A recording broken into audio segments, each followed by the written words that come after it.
was a massive fan of the books, and I'd read, I think, the first and the second. And yeah, then Newsround were advertising kids to send in like application forms and that. And my mum videoed me doing this. I made this like rap song of how much I wanted to be in the film. And are you a talking gargoyle? You normally talk to ones that can't speak. I don't normally talk to gargoyles. Or should imagine many gargoyles are grateful for that. Ginny was obviously the youngest and the only girl, so that's quite a lot of pressure. But I think it's quite fun at the same time, because I can kind of, as a character, she can kind of get away with things. Well done, Ginny. Blowing things up comes naturally when you've grown up with Fred and George.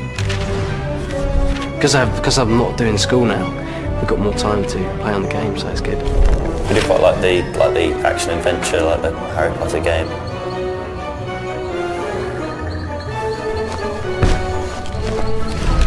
Completely exceeded all of my expectations of quite what a video game could achieve in terms of realness.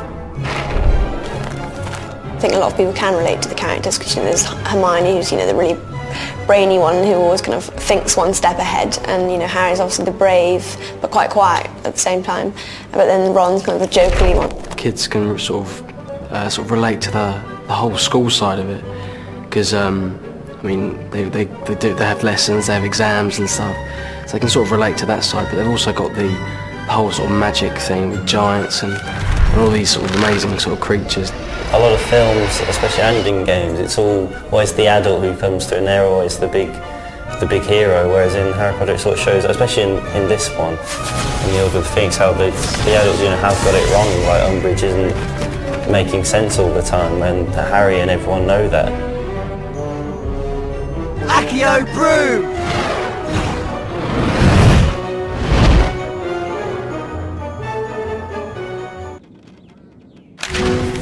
One of the other important things for us on this game was also to bring our characters to life and to bring them a lot closer to the film and to the actors that people know. This time we really want people to feel like they're looking at the film characters in the game, and so we've gone through with the actors and done head scans of all the actors to incorporate them into the game.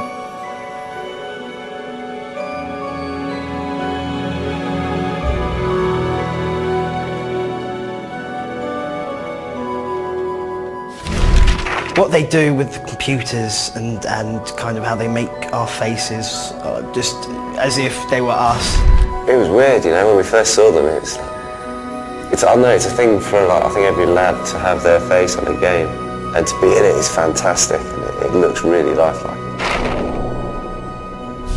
We wanted the students to sound like the people you hear in the film, so where better to go than the actual actors themselves. And as you walk around the castle, hearing Fred and George calling out to you, and it being James and Oliver Phelps.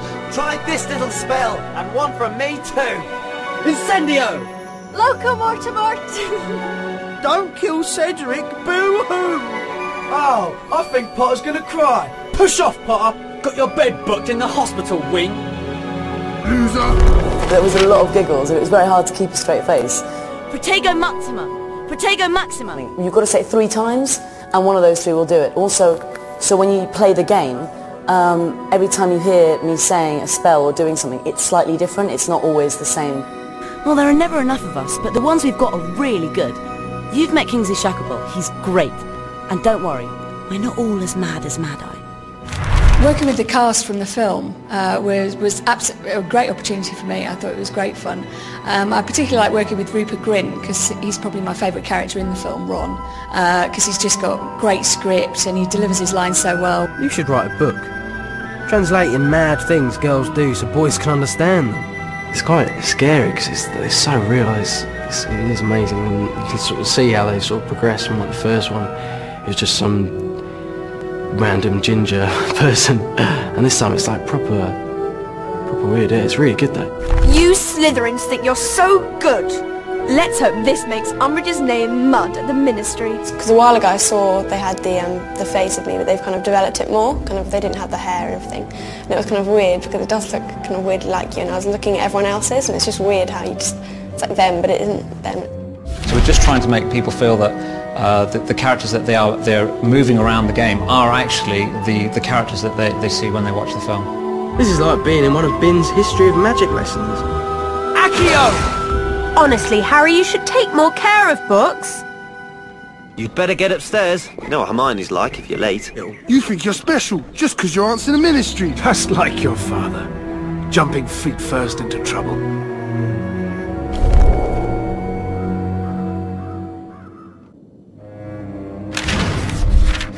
You're for it now, Potter! So I initially auditioned for Harry and Ron, just because obviously they were the main parts at the time. And eventually went for Draco, and succeeded in getting it. Potter took his time getting here. What are you going to do without your pet teacher, Potter? I do enjoy playing the baddie. He's just a bit more, well, fun, really, put it in a nutshell. What do you want, Malfoy? Professor Snape wants to see you in his office. He says it's time for your remedial potions lesson.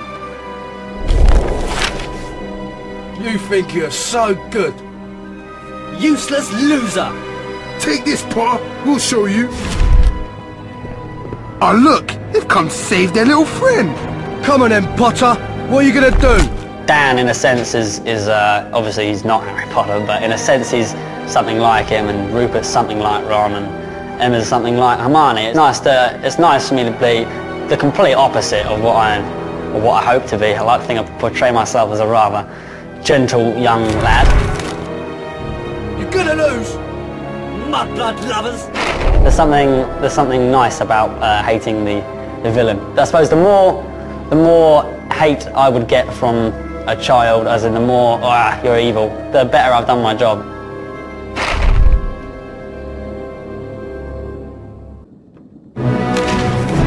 The music this year is even more exciting than normal because we've managed to license the Hedwig's theme from the film, which everybody associates as being the music to Harry Potter.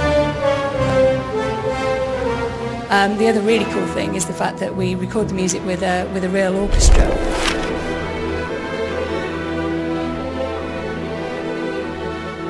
Audio can actually bring the fiction to life. So quite often we don't need to have the visuals to actually bring extra elements of the fiction to the game. Is when you go down to the dungeons where Slytherin hang out, even though you might not see howlers go off, you can hear them in the distance. One of the things we're trying to do this year is actually get close to the movie, and obviously one of the key things to do would be to actually use the movie cast. So we've tried to get in as many of the kids as possible, and we've actually got 22 characters from the film actually voicing their own parts in this game. Two of the major ones include Rupert Grint, who plays Ron, and Ralph Fiennes, who plays Lord Voldemort. This book's really useful. You're gonna make us take it back, Hermione? That little snot rag is trying to jinx us. Then let's show him how it's really done. Shh! Meeting's finished. Quick, get to bed before Mum catches us. I hope our side's got it. Whatever it is. Yeah. Harry Potter, the boy who stopped the Dark Lord. Creature wonders how he did it. Bet you wouldn't mind hiding that scar sometimes, eh? You'll have to learn the hard way, I'm afraid. Metamorph magi are really rare. They're born, not made. Oh, you're going to fight us, are you? You should run off! I will kill you now, old man. I'd read the first 4 books before I went for my first audition for the film. I've been a fan before I got the part. Still am now. I was just content with going for the audition and to say, yeah, I went for an audition for that. Locomotor Mortis! Accio! Protego Maxima! Neville's most important quality is his courage. Don't you call me an idiot! And we definitely see it in Order of the Phoenix, the way he doesn't care what danger he's going into. Even though he's the most terrified he's ever been, he'll still do it because he knows it's the right thing to do. Did you know Ginny Weasley and Michael Corner were going out? I don't think it will last though. Do you? Being Harry's love interest was a lot of fun. Don't go, Harry! I want to talk to you. There probably are a lot of envious girls out there because, you know, Daniel is a very good-looking guy.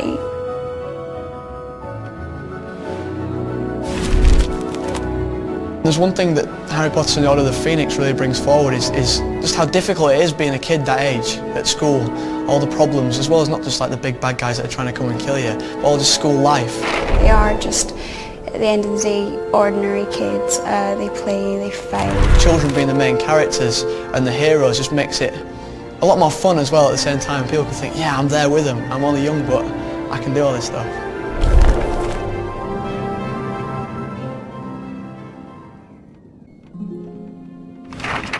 When we went to create Hogwarts for Order of the Phoenix this year, we really took ourselves back to basics. We looked at what we'd built in the other games, looked at how that sort of fitted, how that didn't.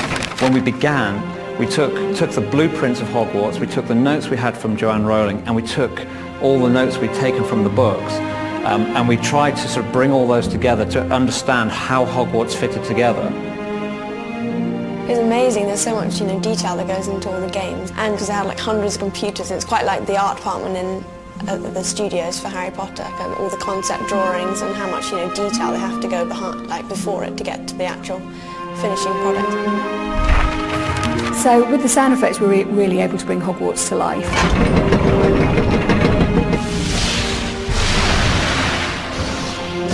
We've put in fun bits and pieces, so as you're walking down the grand staircase, you'll hear the portraits speaking to you. You must venture out into the castle and find it, Mr. Potter. The game looks amazing, but the building particularly, it's incredible. The likeness of everything is so accurate to what it is actually like for me on the set. The Gryffindor common room is just very detailed, and it just looks exactly like the actual Gryffindor common room in the films, with the big tapestries up and all the portraits and the tiniest little details like the stack of books on the table. It was really funny watching it because I sort of recognised bits. I was like, oh, I wrote that. There's kind of Dumbledore's army and it's got my personal handwriting on it, and the sets are exactly what the sets are like in the film, and Hogwarts is exactly represented in the films, which you've never really had a sense of before. We had the challenge that we wanted a person to be able to walk from one end of it, from the boathouse, for instance, all the way through to the owlery without the game ever stopping. And it's a great way to see it, to walk all the way through those corridors, up the stairs, through the classrooms. It's a fantastic way to see the world of Harry Potter realised.